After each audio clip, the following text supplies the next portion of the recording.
Bună ziua, dragii mei! Mă numesc Spân Oleg și fiind astăzi data de 8 august, avem o felicitare neobișnuită. O felicitare pentru un tată decedat pe nume Mihai Zaplitne, din satul Trifănești Noi, raionul Sângerei. Cineva a dorit ca prin mesajul lor să îl atingă la inimă, să ajungă la el în suflet. Haideți să citim mesajul. Scumpul meu tată, că astăzi faci 14 ani de când ai plecat de printre noi. Cu această tristă ocazie vreau să-ți dedic următoarele cântece, care când erai în viață tare îți plăceau și mereu le ascultai. Și sper din tot sufletul să ajungă la sufletul tău, scumpul meu tătic. Cu drag și mult dor de tine, din partea fiicei Lenuța și a nepoțeilor Inga și Eduard. Da, eu cred că o să ajungă la sufletul lui și haideți să trecem la cântece.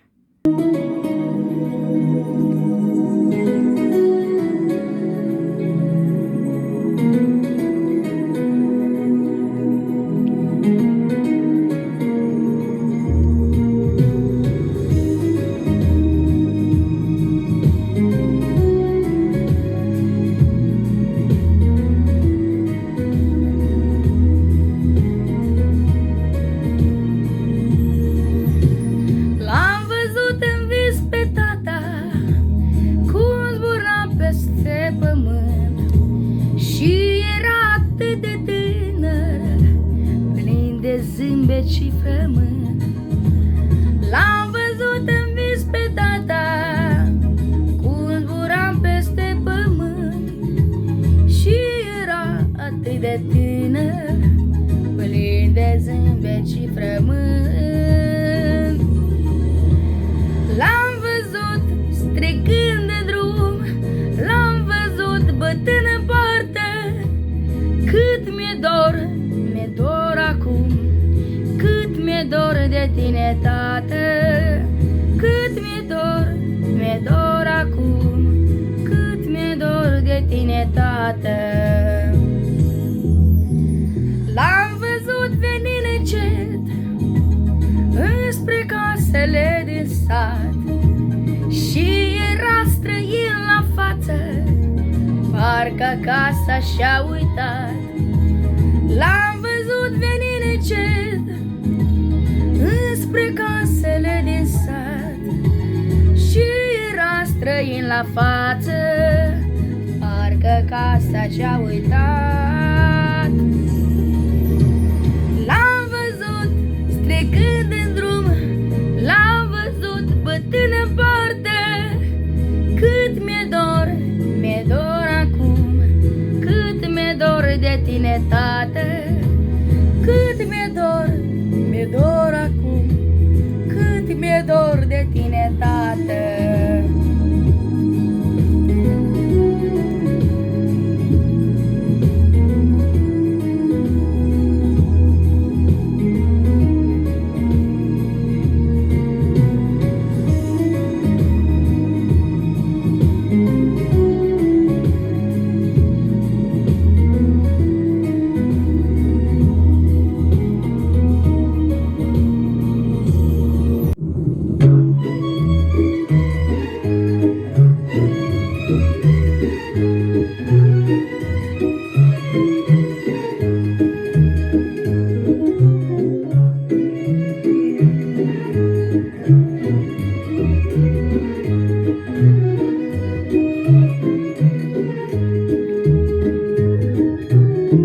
Bate ploaia în fereastră și e trist în casa noastră, iar eu stau singur la masă, amintirile mă apasă și nu vreau nimic mai mult, doar pe tine să te ascult, încă o dată să te mai aud. Stau singur și mă frământ, și-ți ascult frumosul cânt lângă proaspătul mormânt, măi.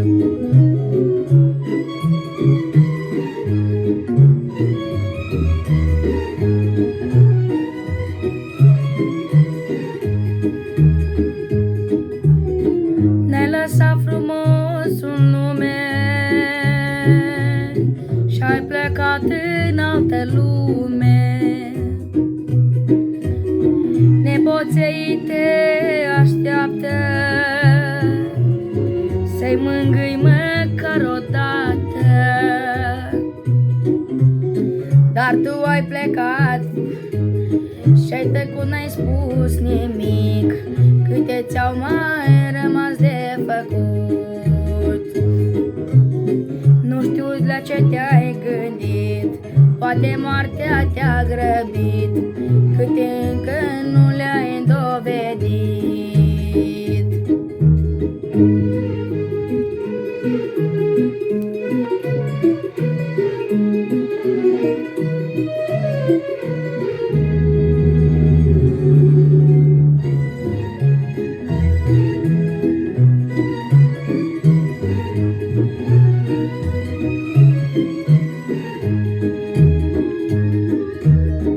S-a lăsat adânc tăcerea,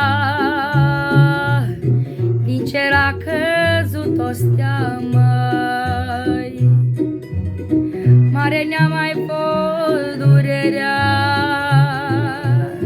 știind că e steaua ta, măi. Nimeni nu vroia să creadă că mai mult n-o să te vadă. Tată, ce durere ai mai lăsat. Cât este țara de mare, nu ai fost mai mare jale. Tată, ce durere ai lăsat.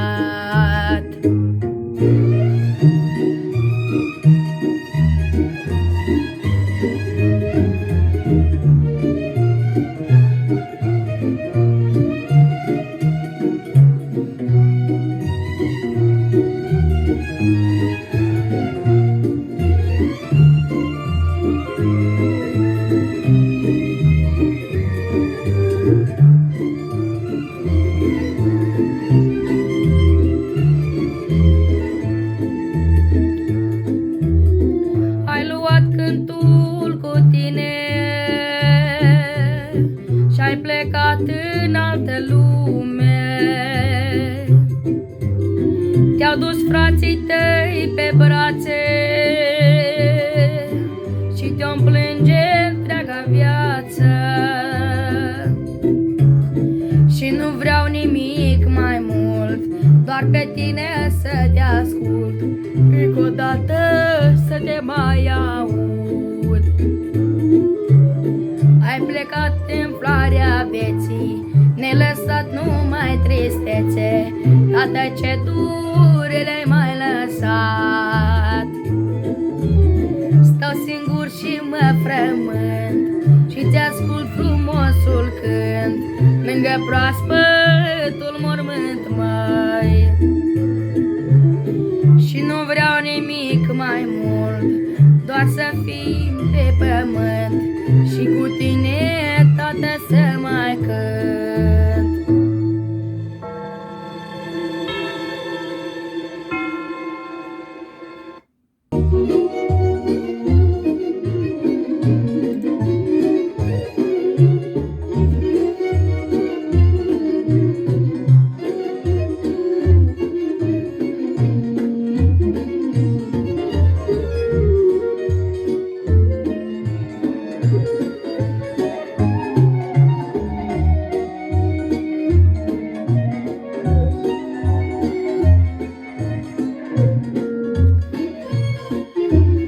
Tăicuță scump și drag părinte, să-ți mulțumesc, nu am cuvinte, pentru povețele de bine, pentru că ai făcut om din mine.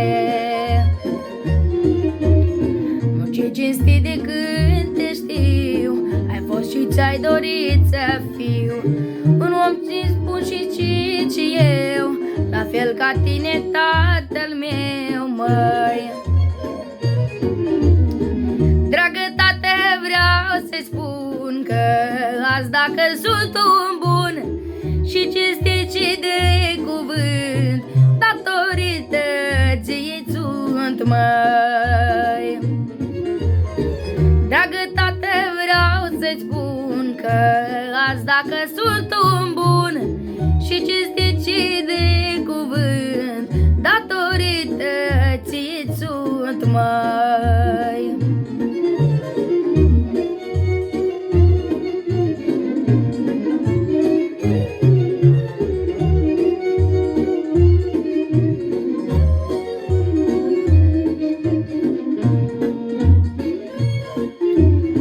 Eram copil, mi-aduc aminte, făceam trăsnăi că n-aveam minte și chiar dacă credeam iertare, mai dojenea aspru și tare.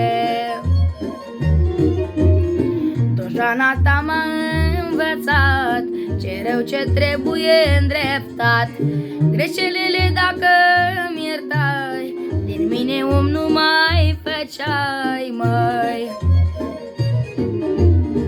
Dragă tată, vreau să-ți spun că azi dacă sunt un bun și cinstit și de cuvânt, datorită ție sunt, măi. Dragă tată, vreau să-ți spun că azi dacă sunt un bun și cinstit și de cuvânt, datorită ție sunt, măi.